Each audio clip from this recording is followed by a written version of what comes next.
Hey friends, this is Miss Nikki's Traveling Story Bag, and I'm going to tell you guys a story in my second favorite place, the library.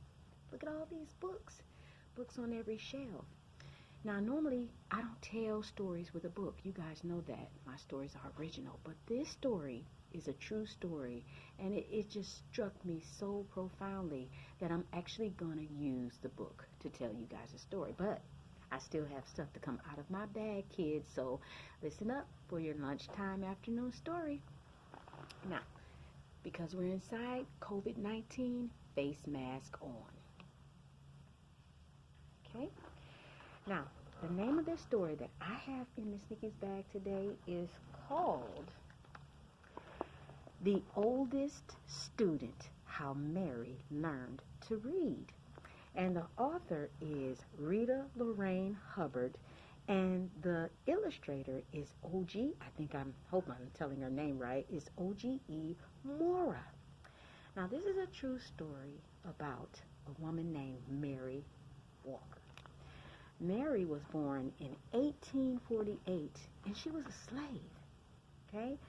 And all she knew was about picking cotton, working hard. That was the first thing she knew, never to stop working.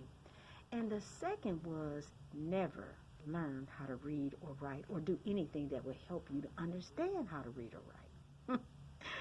Amazing. Now, her journey begins in Alabama, a little town in Alabama on a plantation. Her and her family, they worked hard. And she would look up in the sky at these birds. And I have something in my bag. She would look up in the sky at birds that look like this. This bird is called the swallow-tailed kite. And when she would get tired of standing in her field, she would look up in the sky and she would think to herself, I wonder that's how it is to be free. She said, one day I'll be free and I can go where I want to be. And then as time went on, when Mary got 15 years old, the Emancipation Proclamation happened. She and her family and all the other slaves got free.